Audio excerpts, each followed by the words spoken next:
Well, hello there, church family. It's great to be with you guys and get the chance to share again in this prayer initiative and to spend some time talking to you about different understandings and experiences of prayer.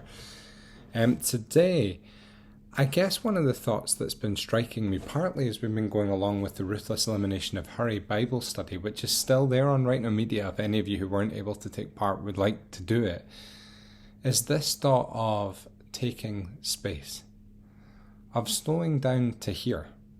It's one of the things for me that often strikes me about prayer and life in just the Western world where we live, where there is so much stuff that we're used to, right? We're used to instant gratification on things. If I want to watch something, I don't need to wait for it to come on a Friday or a Saturday night. I just go on YouTube and watch it now.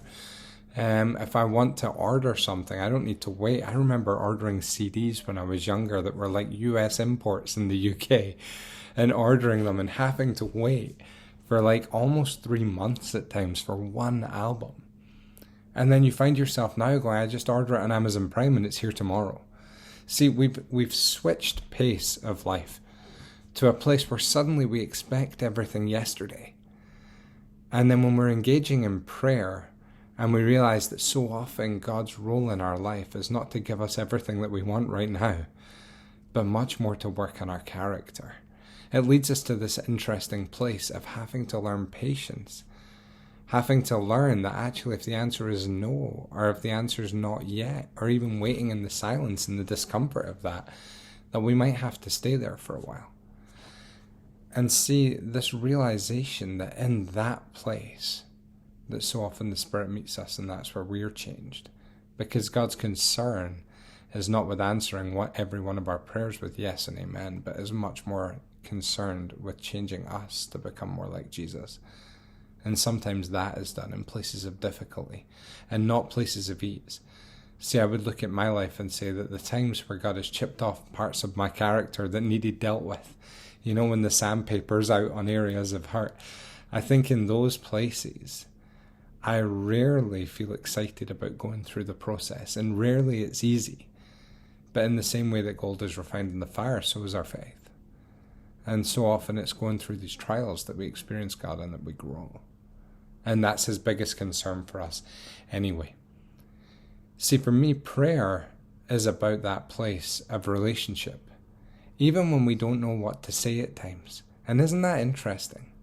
That in that place of not knowing what to say, that even there God can meet me.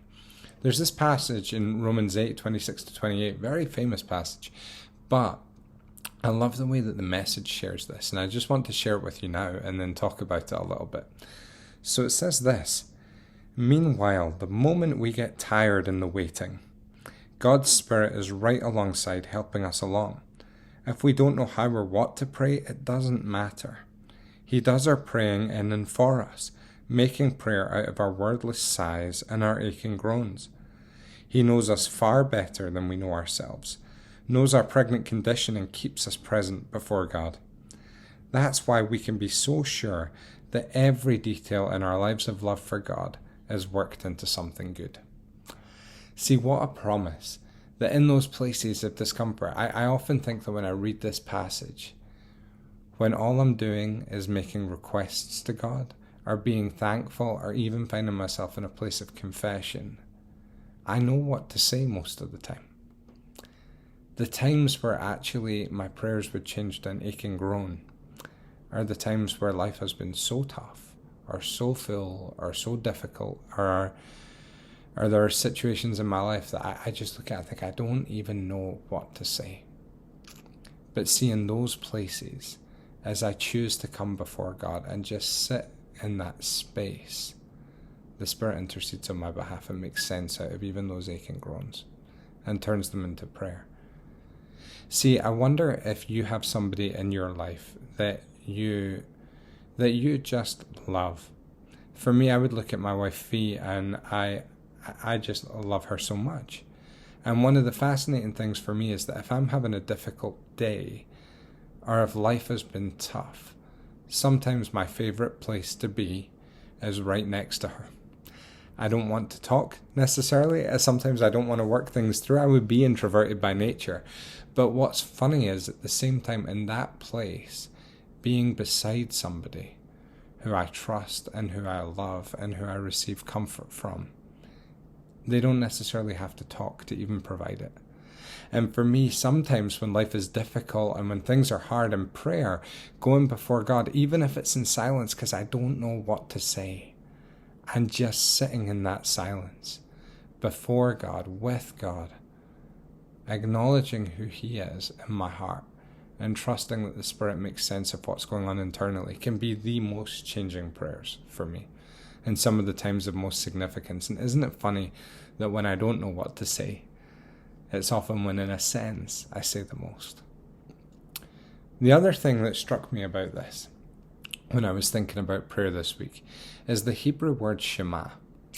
Now Shema is an interesting word, and when you see it in the Bible about like, oh, hear, O Israel, it would be Shema would be the kind of word there. Anytime that you see anyone who has ears, let them hear, or listen, or hear, it would be this word that's in there. But Shema in Hebrew, as you translate it, it's quite an interesting one, because it would have two meanings, and there would be an assumption in the language. If you are to Shema, you are not just listening to what's been said, you would be doing what is said. So for me, and my understanding of it would be that Hebrews would see listening and doing as two sides of the same coin. That actually, if you are going to Shema God, then you would be listening to what He says and then doing what He says. See, that would be the interesting thing, this idea of two sides of the same coin. So for me, the assumption biblically that would be that when God calls us to pray and calls us to bring every groan before Him, that we would listen and then do. And see, the other interesting thing for me with prayer is how much I tend to link, I guess it's an interesting word to choose, but the success of my prayers. So if I pray and what I pray for happens, then that almost encourages me to pray more. But when I've had disappointments and I've prayed for things and they haven't happened, my natural inclination can be to want to pray less because obviously it didn't work. Now, the interesting thing for me with Shema would be that if I am listening to what God calls me to do, then I pray because He commands me to. And understanding that what God calls for is not the outcome of my prayers. In fact, that is entirely in His hands. What He calls for from me is my trust and my obedience. See, He calls me to listen and to obey.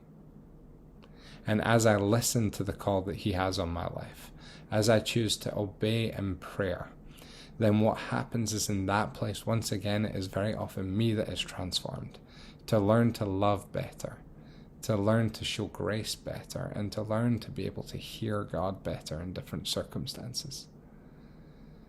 The last thing I want to look at this morning, or today I guess, is this idea of we make space for the things that are our priorities in life all the time. See, when we talk about being busy and the busyness of life and struggling to find space even to pray, one of the most interesting talks that we've had in the Ruthless Elimination of Hurry Bible study has been on Sabbath and actually how do we even find space to do it. The interesting thing is that Sabbath is part of the Ten Commandments. I don't look at it and go, okay, I'm going to obey the command not to murder as long as nobody winds me up too much. You know, it's not a conditional one. Of course I'm going to obey it. But the interesting thing is that the Sabbath is put in those same list of commands, and yet I so often can view that as optional. See, but in taking space, I will always make time for my priorities in life, and we all do.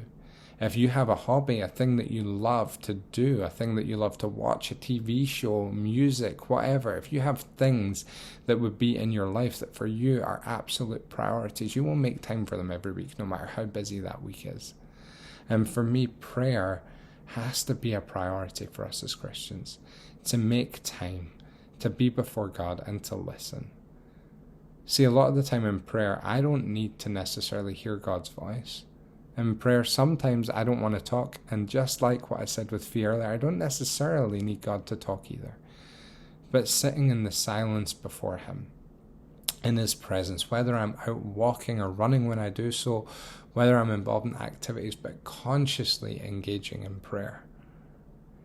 See, very often that's when I find peace in the day, when I find space from the craziness, space from the whirlwind of life, to be just rejuvenated, refilled, re-equipped for what's ahead, to find space to re-find hope, because so often it's when life gets so crazily busy that I lose perspective on where God is and who I am before him.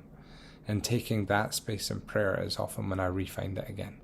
So I want to encourage you that even if you're having times of prayer and you're thinking, Ross, I don't even know what to say, that's okay. Be quiet. It's okay to be quiet. And when you know what God is calling you to do, when you feel the Spirit speaking to you in prayer, and my prayer for you is that you will shema, that you will hear the voice of God, that you will listen, and that you will obey. And that as people, we will make him our priority, both in prayer and in life. And as we do so, we'll hear from him more and more and be transformed by him more and more. That's my prayer for you guys. And I pray it for me too, I really do. Thanks for tracking with me, and I look forward to seeing you soon. Bye-bye.